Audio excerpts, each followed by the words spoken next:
I stood in the corner of the ballroom, champagne flute in hand, watching my husband bask in the glory of his promotion. The crystal chandeliers cast golden light across the crowd of executives and their spouses, everyone dressed in their finest, celebrating Daniel's ascension to Chief Operating Officer of Hartwell Industries. I should have been proud. I should have been by his side, sharing in his moment of triumph. Instead, I was hiding behind a marble pillar, nursing my third glass of champagne and plotting my exit strategy from a marriage that had died long before tonight. Daniel stood at the center of the room, surrounded by admirers, his handsome face animated as he told some story that had everyone laughing. He looked successful, powerful, every inch the corporate golden boy. At 42, he'd achieved everything he'd set out to accomplish. Everything except being a decent husband, apparently. I'd known this party would be difficult, but I hadn't anticipated just how much it would hurt to watch him shine while pretending I didn't exist. "There you are, hiding as usual," a voice said behind me. I turned to find Vanessa Blake, Daniel's colleague and my former friend, smirking at me with barely concealed disdain. She looked immaculate in a red dress that probably cost more than my car payment, her blonde hair styled in perfect waves. "I'm not hiding," I replied evenly, though we both knew I was lying. "Just enjoying the view." Vanessa laughed, the sound sharp and mocking. "The view of your husband finally getting the recognition he deserves. Must be hard for you, watching him succeed while you're still playing house." The casual cruelty in her tone shouldn't have surprised me anymore, but it still stung. Vanessa had been my closest friend once, back when Daniel and I first married 7 years ago. We'd done yoga together, gone shopping, shared secrets over wine. Then something had shifted about 2 years ago, and she'd become hostile, competitive, always taking subtle jabs at my life choices. I suspected I knew why, though I'd never confronted it directly. "I'm very proud of Daniel," I said, keeping my voice neutral. "This promotion is well-deserved." Vanessa moved closer, her perfume overwhelming in its intensity. "Are you, though? Proud? Because from where I'm standing, you look miserable. Then again, you always look miserable lately." Before I could respond, Daniel's voice boomed across the ballroom. "Everyone, if I could have your attention, please." The crowd quieted, turning toward him expectantly. He stood on the small stage at the front of the room, microphone in hand, looking every bit the charismatic leader Hartwell Industries had just promoted. "I want to thank you all for coming tonight to celebrate with me. This promotion means the world, and I couldn't have achieved it without the support of so many incredible people." He launched into a speech thanking his mentor, his team, various colleagues by name. I waited for him to mention me, his wife of 7 years, the woman who'd supported him through business school, who'd relocated 3 times for his career, who'd put her own ambitions on hold to manage our household while he climbed the corporate ladder. He didn't mention me. Not once. Instead, he said, "And special thanks to Vanessa Blake, whose strategic insights on the Morrison account were invaluable. Vanessa, you're a true partner in every sense of the word." The way he said "partner" made something cold settle in my stomach. Vanessa, standing beside me, smiled triumphantly. "Partner," she repeated softly. "That's exactly what I am." The pieces clicked together with devastating clarity. The late nights Daniel claimed to be working. The business trips that seemed excessive. The way he'd grown distant, irritable, finding fault with everything I did. The lipstick stain I'd found on his collar last month that he'd dismissed as nothing. The way Vanessa had transformed from friend to enemy. They were having an affair. Of course they were. How had I been so blind? Daniel continued his speech, and then he said something that would change everything. "You know, success in business requires sacrifice. You have to be willing to let go of dead weight, of things that hold you back." He paused, and his eyes found mine across the crowded room. "My wife, for example, still thinks I should come home for dinner every night like some suburban dad. She doesn't understand that greatness requires dedication, not domesticity." Laughter rippled through the crowd. Uncertain at first, then louder as people realized he was serious. I stood frozen, the champagne glass trembling in my hand, as my husband publicly mocked me in front of 100 people. He wasn't done. "Andrea still talks about the little bakery she wants to open someday, like we're living in some Hallmark movie. Meanwhile, I'm closing multi-million-dollar deals. It's like we're living in completely different worlds. More laughter. Someone near the front actually applauded. Vanessa beside me was practically glowing with satisfaction. My cheeks burned with humiliation, but something else was happening inside me. Instead of crumbling, instead of crying or fleeing the room, I felt something cold and hard crystallize in my chest. Clarity. Purpose. Rage transformed into something more useful, determination. I smiled. It wasn't a genuine smile, not remotely, but I smiled anyway. I raised my champagne glass in a mock toast toward my husband, the gesture catching his attention. For just a moment, confusion crossed his face. He'd expected tears, embarrassment, maybe a dramatic exit, not a smile. I drained my champagne glass and set it carefully on a nearby table. Then I walked, didn't run, walked, out of the ballroom with my head high, feeling dozens of eyes following me. Behind me, Daniel's speech continued, but I didn't hear it anymore. I collected my coat from the check room, handed the attendant a generous tip, and stepped out into the cool April evening. The hotel's valet tried to call me a car, but I waved him off. I needed to walk, to think, to let the cold air sharpen my mind. My phone buzzed in my clutch, probably Daniel, or maybe someone from the party feigning concern. I didn't check it. Instead, I walked 12 blocks to a small wine bar I'd discovered months ago during one of my increasingly frequent solo evenings out. The bartender, a kind woman named Patricia, took one look at my face and poured me a generous glass of Pinot Noir without asking. "Rough night?" she asked sympathetically. "Clarifying night," I corrected, taking a long sip. "There's a difference." I sat at the bar for an hour, not drinking much, just thinking. Processing. Planning. The thing was, Daniel had no idea who he'd just humiliated. He'd married me 7 years ago when I was 28 and managing a successful cafe in Portland. I'd been on the verge of expanding to 3 locations, had investors interested, had a solid business plan for growth. Then Daniel got his MBA and landed a job in Seattle, and I'd sold my cafe to move with him because that's what you do when you love someone, right? You support their dreams. Over the next 7 years, I'd followed him to Seattle, then Boston, then finally here to Chicago. Each move meant abandoning whatever small business I'd managed to start in the previous city. I'd been patient, supportive, always believing that once Daniel's career stabilized, it would be my turn. But Daniel's career never stabilized because ambition has no endpoint. There was always another promotion to chase, another city to move to, another sacrifice required. And I'd made them all willingly, stupidly, believing we were building a life together. Tonight, he'd shown me the truth. I wasn't his partner. I was his prop, his domestic support system, someone he kept around for appearances but held in contempt. The bakery I'd mentioned wanting to open wasn't some frivolous dream. It was a carefully researched business plan for a specialty bakery focusing on French pastries, something Chicago's North Side desperately needed. I'd spent months doing market research, scouting locations, developing recipes. I'd even secured preliminary approval for a small business loan. But Daniel had dismissed it all as cute. Told me we couldn't risk my time and energy on something so uncertain when his career was at such a critical juncture. And fool that I was, I'd believed him. I'd put the plans in a drawer and played the dutiful corporate wife, attending parties where people like Vanessa looked down on me for not having a real career. Well, that ended tonight. Patricia refilled my glass without asking. "Whatever you're planning," she said quietly, "make sure it's worth it. Revenge is a dish best served cold, but it still has to be satisfying." I smiled at her, and this time it was genuine. "Oh, it will be." I pulled out my phone and finally checked my messages. 3 from Daniel. "Where did you go? You're being dramatic. Come back to the hotel, we need to talk." Nothing apologetic, nothing acknowledging what he'd said, just irritation that I'd left his party. There were also 2 messages from unknown numbers. I opened the first one.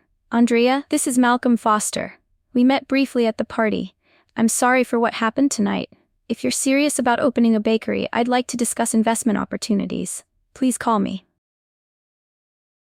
Malcolm Foster. I remembered him vaguely, a silver-haired man in his 60s who'd been standing near the stage. I had no idea why he'd be interested in my business plans, but I saved his number. The second message was from someone named Olivia Hartwell. My grandfather built this company on integrity and respect. What your husband said tonight was disgraceful. I'd like to meet with you tomorrow if possible. 10 a.m. at the Pemberton Cafe? I stared at the message, my heart racing. Olivia Hartwell. As in Hartwell Industries. As in the granddaughter of the founder and a current board member. I texted back immediately, I'll be there. Thank you. Then I called a car and went home to the luxury condo Daniel and I shared in Lincoln Park. The place was beautiful, expensive, everything a successful couple should want. But it had never felt like mine.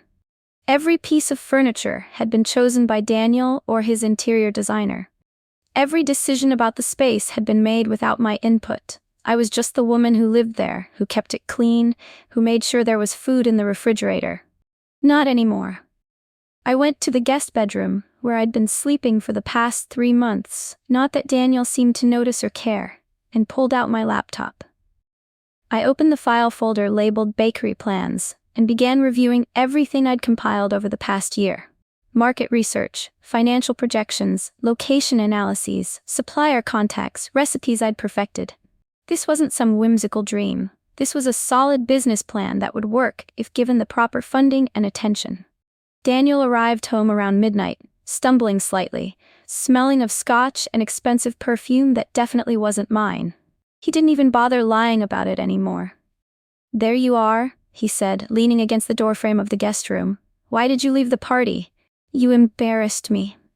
I looked up from my laptop, studying him with new eyes. He was handsome, successful, and completely empty inside. How had I not seen it before? "I embarrassed you?" I asked calmly. "That's your takeaway from tonight?" He waved his hand dismissively. "Oh, come on, Andrea. I was just joking around. Everyone knew I was kidding. You're so sensitive lately." "You called me dead weight in front of 100 people," I said. "You mocked my business plans, dismissed 7 years of supporting your career, and treated me like an inconvenient accessory to your success." Daniel rolled his eyes. "See? This is exactly what I'm talking about. You blow everything out of proportion. It was a party, I had a few drinks, I made some jokes. Get over it." He turned to leave, then paused.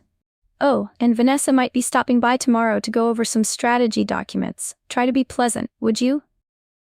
The audacity was breathtaking. He was essentially confirming his affair and asking me to be nice about it. "Actually," I said, "I won't be here tomorrow. I have a meeting." Daniel barely glanced back. "Fine, whatever. Don't wait up for me." He left, probably heading to our bedroom, my former bedroom, and I heard him on the phone within minutes, his voice low and affectionate in a way he hadn't spoken to me in years. I didn't try to listen. I didn't need to. Instead, I returned to my business plans, refining them, updating projections, preparing for tomorrow's meeting with Olivia Hartwell. I worked until 3 in the morning, fueled by determination and the bitter clarity that comes from having the blinders finally ripped away. When I finally fell asleep, I didn't dream of Daniel or of the life I was losing. I dreamed of a bakery with my name on the door, of creating something beautiful and mine. The next morning, I woke early, showered, and dressed carefully in a navy suit I'd bought for job interviews I'd never attended because Daniel always convinced me the timing wasn't right.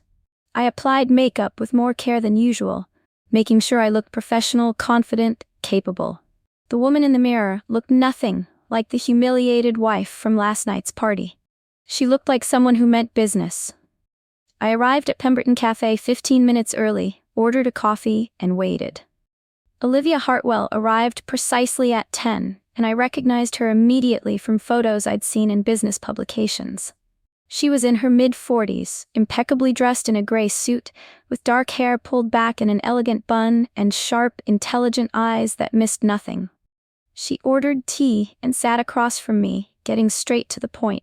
"I'm going to be direct, Andrea. I was appalled by what your husband said last night. My grandfather built Hartwell Industries on the principle that you judge a company's character by how it treats everyone, not just those at the top. What Daniel did was classless and cruel." I appreciated her directness. "Thank you for saying so. Though I have to wonder why you're telling me this." Olivia smiled slightly. "Because Malcolm Foster is my mentor and friend, and he was intrigued by the business plan you mentioned at the party. He did some research, discreetly of course, and discovered that you're not some dilettante playing at entrepreneur. You ran a successful cafe in Portland with impressive profit margins, and you've been developing a comprehensive business plan for a specialty French bakery. My surprise must have shown because she laughed. Malcolm is very thorough. He's also one of Hartwell Industries' most important board members and a private investor in several successful startups. He thinks your bakery concept has real potential, and he sent me your preliminary loan application from First National Bank. She pulled out a folder I recognized, my loan application from 6 months ago, before Daniel had talked me out of pursuing it. How did you get this? I asked. Olivia waved the question away. That's not important. What is important is that Malcolm and I would like to invest in your bakery. We're prepared to offer you $500,000 in startup capital in exchange for a 30% stake in the business. I stared at her, certain I'd misheard. $500,000? For a bakery? For a well-researched, strategically planned specialty bakery in an underserved market segment, yes, Olivia corrected. Malcolm believes in investing in people as much as concepts, and everything we've learned about you suggests you're exactly the kind of entrepreneur we like to support. Smart, dedicated, willing to work hard. The fact that your husband is too blind to see your potential is his loss, not ours. My mind was racing. $500,000 would be more than enough to secure a prime location, renovate it properly, purchase top-quality equipment, and hire a small staff. It would turn my dream into reality. But there had to be a catch. Why are you really doing this? I asked. Is this about Daniel? About the company? Olivia leaned back, considering her words carefully. Partly, yes. Daniel's behavior last night raised concerns among several board members, myself included. We're worried about judgment issues, about his treatment of others, about potential liability for the company. But that's separate from this investment opportunity. This is about you and your business potential. If you succeed, we make money. That's the primary motivation. She pulled out a contract. However, I won't lie to you, there's a personal element here too. My grandmother was an extraordinary businesswoman who never got proper credit because she was married to my grandfather, the famous founder. She was the one with the strategic vision, but he was the face of the company. I won't let that pattern perpetuate if I can help it. Sometimes supporting women like you is both good business and good justice. I read through the contract carefully. The terms were generous. 30% equity for a $500,000 investment, with provisions for me to buy back up to 15% over the next 5 years as the business grew profitable. There were performance milestones, quarterly reporting requirements, and standard investor protections, but nothing predatory or controlling. I'll need to have a lawyer review this, I said. Olivia nodded approvingly. You absolutely should. In fact, here's the card for the attorney who handles all of Malcolm's investments. She's excellent and will make sure you understand every clause. Take a week to review, consult with professionals, and make sure this is what you want. I held the contract, feeling its weight both literally and metaphorically. This was real. This was my chance to build something of my own, to become someone beyond Daniel's dismissive wife. I don't need a week, I said, but I will have the attorney review it. Can I give you an answer by Friday? Olivia smiled warmly. Friday is perfect. Malcolm will be pleased. We shook hands, and she left as efficiently as she'd arrived. I sat there for a long moment, staring at the contract, at the business card for the attorney, at the very real possibility of my future taking shape. Then I called the attorney and scheduled an appointment for that afternoon. I spent the next 3 days in a whirlwind of activity. The attorney confirmed the contract was legitimate and favorable. I met with Malcolm Foster, who turned out to be a genuinely kind man who'd built his fortune through careful investments in overlooked opportunities and underestimated people. I toured 3 potential locations for the bakery, falling in love with a space in Wicker Park that had high ceilings, excellent foot traffic, and a charm that was perfect for what I envisioned. Daniel, meanwhile, barely noticed I existed. He came home late every night, often smelling of Vanessa's perfume, not even bothering to hide the affair anymore. He'd check his phone constantly, have whispered conversations in the other room, and treat our home like a hotel where he occasionally slept. On Wednesday night, he actually brought Vanessa to our home while I was there. They walked in laughing, clearly not expecting me to be in the living room working on my laptop. "Oh," Daniel said, his expression flickering between guilt and annoyance. "You're home." "I live here," I replied calmly, not looking up from my screen. Vanessa smirked. "We need to work on some presentations for the board meeting next week. We'll be in the study." They disappeared into Daniel's home office, closing the door. I heard the lock click. I continued working on my bakery business plan, updating financial projections and refining my menu offerings. I was completely focused until I heard noises from the study that made it abundantly clear they weren't actually working on presentations. The betrayal should have devastated me. Instead, I felt nothing but relief that I was getting out. On Thursday, I signed the investment contract with Olivia and Malcolm. We met at Malcolm's attorney's office, and I officially became the owner and CEO of what I was naming Lumière Patisserie, a specialty French bakery that would serve authentic croissants, pain au chocolat, tarts, and artisanal breads. The investment money was transferred to a business account in my name only. I signed the lease on the Wicker Park location.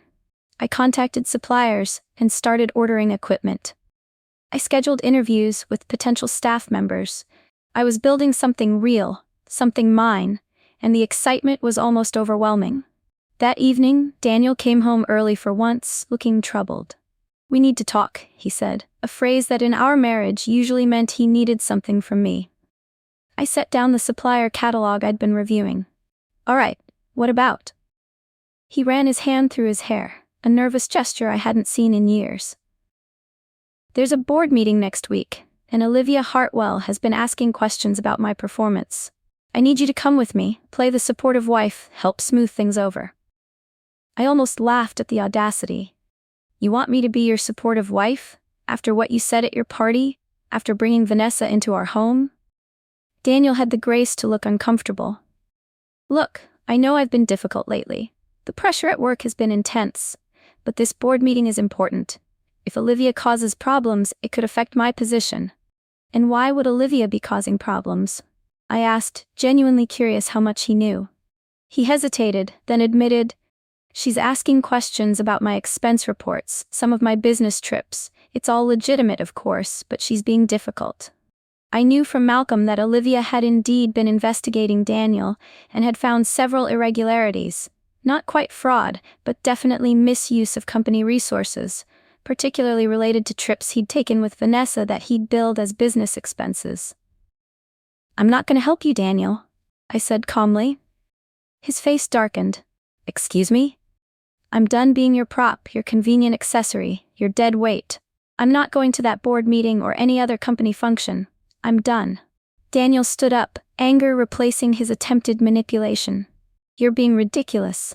You have obligations as my wife." "Actually, I don't," I replied. "And speaking of which, I want a divorce." The words hung in the air between us. I'd been planning to tell them Friday after securing the bakery funding, but they came out now naturally, inevitably. Daniel stared at me like I'd spoken in a foreign language. "You what?" "I want a divorce.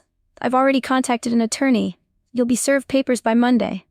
His face went through several expressions: shock, disbelief, anger, and finally calculation. "You can't divorce me.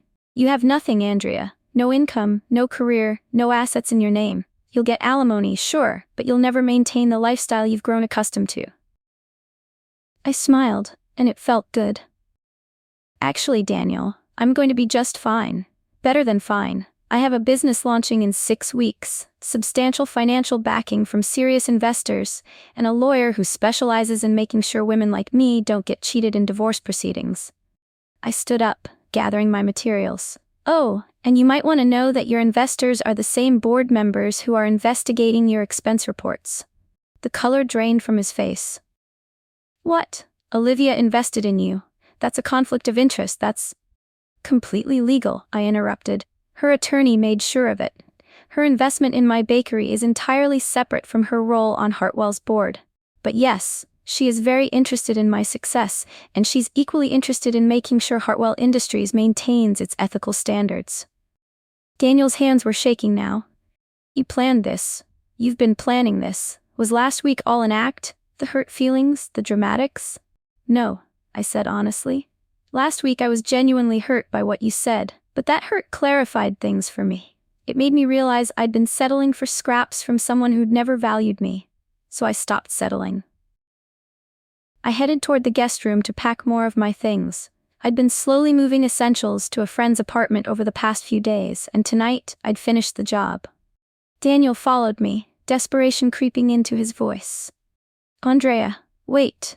Let's talk about this. Maybe I've been taking you for granted. We can work on the marriage, go to counseling. No. The word was simple, final. You had 7 years to work on our marriage. You chose not to. He tried a different approach. What about Vanessa? If that's what this is about, it's nothing serious. Just some fun, stress relief. It doesn't mean anything. The fact that he thought this would somehow help his case showed how fundamentally he misunderstood everything.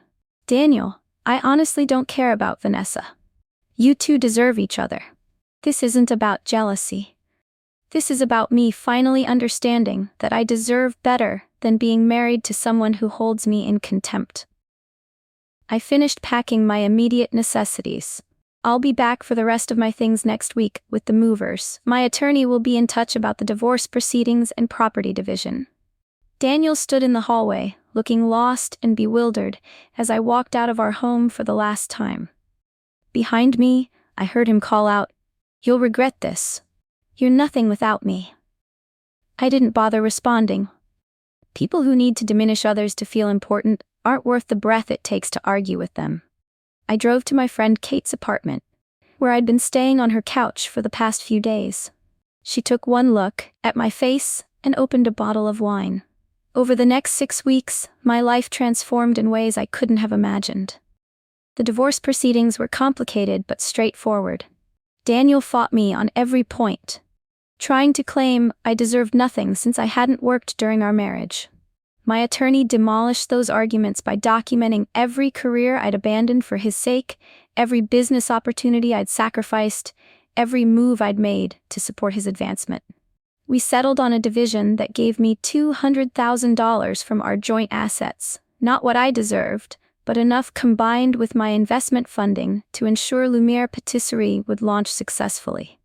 The bakery consumed my days.